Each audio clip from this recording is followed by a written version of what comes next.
Dans une ville où le luxe et le pouvoir dictent les règles, un restaurant prestigieux devient le théâtre d'une lutte invisible entre arrogance et dignité.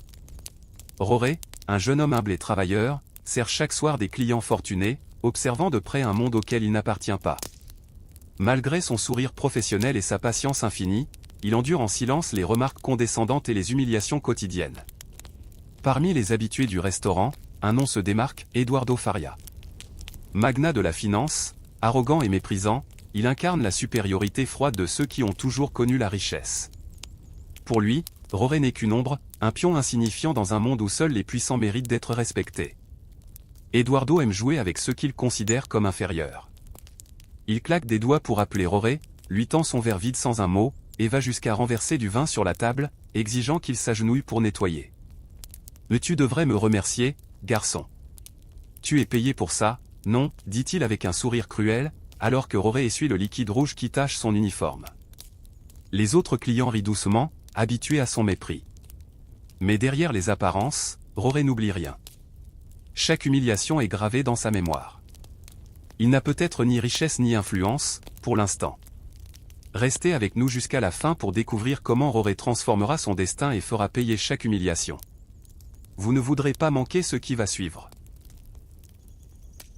Ce soir-là, le restaurant était encore plus animé que d'habitude. Une lumière tamisée baignait la salle où les élites de la ville se retrouvaient pour discuter affaires et nouer des relations stratégiques.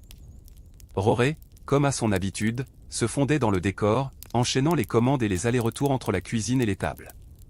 Il était invisible aux yeux de ses puissants, sauf lorsqu'ils avaient besoin de lui pour remplir un verre ou ramasser une serviette tombée. Dans une salle privée, une réunion importante avait lieu. Des rires fusèrent, suivis d'un silence attentif lorsqu'un jeune entrepreneur, nerveux mais passionné, se leva pour présenter son projet. Il s'agissait d'une nouvelle technologie capable d'automatiser et d'optimiser les investissements financiers grâce à une intelligence artificielle avancée. L'idée était révolutionnaire, une innovation qui pourrait redéfinir les règles du marché. Roré, qui passait discrètement avec un plateau, tendit l'oreille. Il ne comprenait pas tous les détails techniques, mais il percevait l'enthousiasme sincère de l'homme et l'importance de son invention. Cependant, avant même que l'entrepreneur puisse terminer sa présentation, Eduardo Faria éclata de rire, secouant la tête avec mépris. « C'est une plaisanterie » lança-t-il en croisant les bras. « Tu crois vraiment que quelques lignes de code peuvent remplacer l'instinct d'un vrai investisseur ?» L'homme, décontenancé, tenta d'expliquer que les marchés évoluaient et que la technologie était l'avenir, mais Eduardo ne lui laissa aucune chance. « Et écoute-moi bien, gamin. Le monde des affaires appartient aux requins, pas aux rêveurs.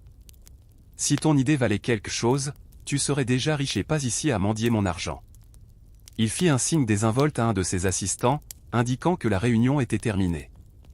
L'entrepreneur, le regard baissé, rassembla ses documents en silence avant de quitter la salle, humilié. Roré, quant à lui, ne pouvait détacher son regard de la scène. Il vit dans les yeux de cet homme le même sentiment qu'il ressentait chaque soir, la rage contenue, l'injustice d'être écrasé par quelqu'un de plus puissant. Mais plus encore, il vit une opportunité. Alors qu'il continuait son service, une idée germait dans son esprit. Si Eduardo était assez arrogant pour rejeter une innovation aussi prometteuse sans même l'étudier, cela signifiait qu'il sous-estimait le potentiel de cette technologie. Et si Roré, lui, y croyait? Cette nuit-là, une décision se prit en silence. Roré n'allait pas rester spectateur toute sa vie. Pour la première fois, il entrevit un chemin vers un avenir différent. Un avenir où il ne serait plus jamais invisible. Roré n'arrivait pas à dormir cette nuit-là. Allongé sur son matelas usé, il repensait encore et encore à cette scène dans la salle privée du restaurant. L'humiliation de cet entrepreneur lui rappelait ses propres souffrances, mais surtout, il comprenait que le mépris d'Eduardo venait de son aveuglement. Ce magnate, trop confiant dans son pouvoir, n'avait même pas pris la peine d'analyser le potentiel de cette technologie. Le lendemain, au lieu de rentrer directement chez lui après son service, Roré chercha l'entrepreneur. Après plusieurs tentatives infructueuses, il le trouva enfin dans un petit café, l'air abattu, un ordinateur portable ouvert devant lui. « Excusez-moi. Je sais que vous ne me connaissez pas, mais j'étais au restaurant hier soir. J'ai entendu votre présentation, et je pense que vous avez raison. » Surpris, l'homme leva les yeux. Il ne s'attendait certainement pas à ce qu'un serveur s'intéresse à son projet. Mais il perçut dans le regard de Roré une sincérité rare. Petit à petit, Roré apprit les bases de la finance et des nouvelles technologies.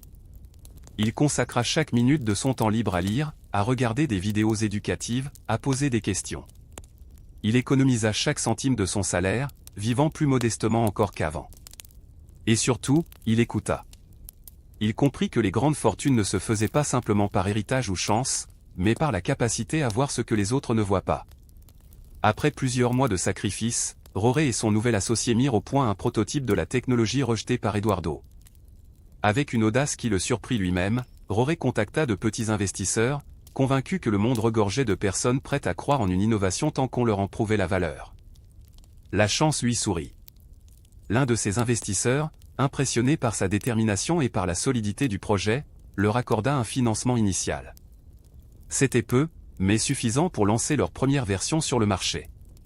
Les débuts furent modestes, mais rapides. En quelques mois, la technologie attira l'attention de plusieurs entreprises financières. La promesse d'investissements optimisés grâce à l'intelligence artificielle devint irrésistible pour ceux qui cherchaient un avantage concurrentiel.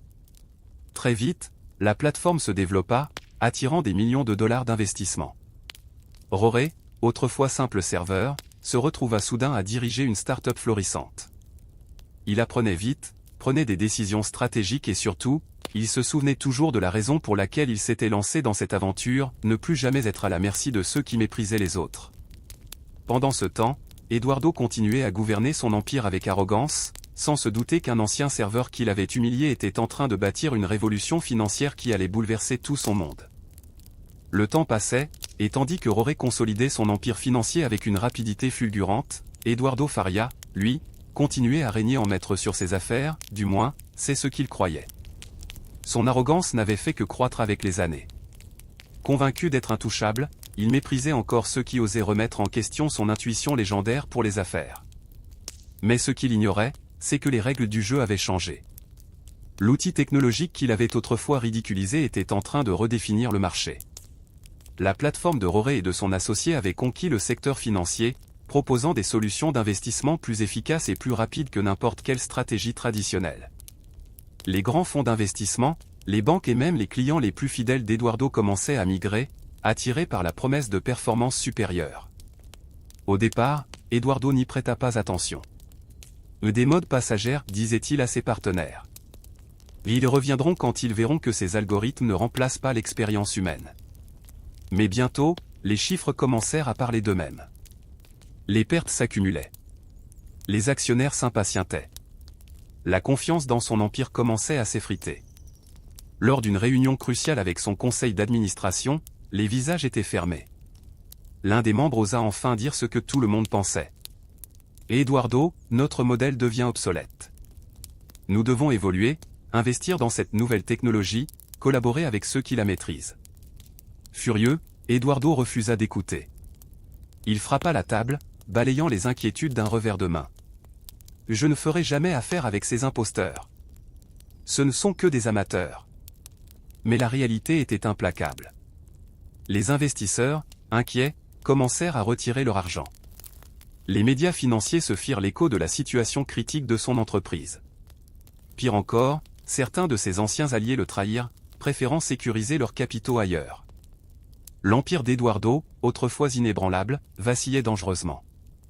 Un matin, alors qu'il se réveillait dans sa luxueuse villa, Eduardo reçut un appel glaçant. Son entreprise venait de déposer le bilan. Les dettes accumulées étaient trop lourdes, les créanciers trop impatients. En quelques semaines, il perdit tout. Il tenta de redresser la situation, de convaincre ses anciens alliés de lui accorder un dernier soutien, mais plus personne ne voulait risquer un centime sur lui. L'homme qui humiliait autrefois les autres en leur rappelant leur insignifiance se retrouvait maintenant seul, méprisé, ruiné. Dépossédé de ses biens, de ses voitures de luxe et même de son somptueux bureau, Eduardo Faria devait maintenant chercher un emploi. Son nom, autrefois synonyme de puissance et de réussite, était désormais un fardeau. Lorsqu'il tomba sur une offre d'emploi dans une grande entreprise financière en pleine ascension, il n'hésita pas. Sans savoir que derrière ce poste, l'attendait le fantôme de son passé. L'ascenseur montait lentement jusqu'au dernier étage du gratte-ciel. Eduardo ajusta sa cravate, tentant de masquer son anxiété. Ce rendez-vous était crucial. Il n'avait plus rien. Plus de comptes bancaires offshore, plus de voitures de luxe, plus de soirées mondaines. Son seul espoir était ce poste qu'il briguait désespérément. Le bureau du PDG était immense, avec une vue imprenable sur la ville. Eduardo entra, son cœur battant, et lorsque son regard se posa sur l'homme assis derrière le grand bureau en acajou, son sang se glaça. Face à lui, vêtu d'un costume impeccable, le regard calme et assuré, se trouvait Roré. Pendant une fraction de seconde, Eduardo espéra que ce soit une erreur, une coïncidence impossible. Mais non. C'était bien ce serveur qu'il avait méprisé des années plus tôt. L'homme dont il avait ri, qu'il avait humilié devant ses riches amis. Et aujourd'hui, c'était lui, Roré, qui détenait tout le pouvoir. Eduardo ouvrit la bouche, cherchant une excuse, une justification, mais aucun mot ne sortit. « Asseyez-vous, Eduardo, dit Roré d'une voix posée. L'ancien magnate obéit, incapable de faire autrement. Il sentait la sueur couler le long de sa nuque. L'ironie de la situation était insupportable. « Alors, vous cherchez du travail ?» Eduardo hocha lentement la tête, évitant le regard de son interlocuteur. « Vous savez. » Roré s'adossa à son fauteuil. « Il fut un temps où vous aviez tout. Le pouvoir, l'argent, le respect. Enfin, le respect que vous croyez acheter. » Eduardo ne répondit pas. « Vous vous souvenez du vin que vous renversiez exprès pour me voir m'agenouiller ?» Continua Roré, un léger sourire en coin. Ironique, non. Eduardo sentit un nœud se former dans sa gorge. Il savait que Roré pouvait maintenant l'humilier à son tour, le renvoyer comme un vulgaire mendiant. Il s'attendait à ce que son ancien serveur jubile, à ce qu'il le rejette avec le même mépris dont il avait jadis fait preuve. Mais Roré fit quelque chose d'inattendu. Il ouvrit un tiroir, en sortit un verre d'eau, et le posa calmement devant Eduardo. « Si vous voulez, vous pouvez le renverser sur moi maintenant. » Un silence pesant remplit la pièce. Eduardo fixa le verre, incapable de parler. « Mais sachez une chose, » ajouta Roré. « Je ne nettoie plus derrière vous. » Eduardo baissa la tête, honteux. Il était brisé. « Je vais vous donner un poste ici, » continua Roré. « Un travail modeste, honnête. Vous serez sous les ordres des employés que vous auriez autrefois méprisés. C'est à prendre ou à laisser. » Eduardo savait qu'il n'avait pas le choix. Il hocha la tête lentement. Roré le regarda un instant, puis appuya sur un bouton de son téléphone. « Dites à la RH qu'un nouveau stagiaire commence demain. » Eduardo ferma les yeux. L'homme qui avait régné sur le monde de la finance allait maintenant recommencer en bas de l'échelle. Pendant ce temps, Roré se leva, contemplant la ville par la grande baille vitrée. Il n'avait pas seulement gagné en richesse. Il avait gagné en dignité. L'arrogance peut détruire des empires. L'humilité et la persévérance peuvent bâtir des légendes. Si cette histoire vous a inspiré, n'oubliez pas de liker la vidéo, de vous abonner à la chaîne et de laisser un commentaire, l'humilité l'emporte toujours.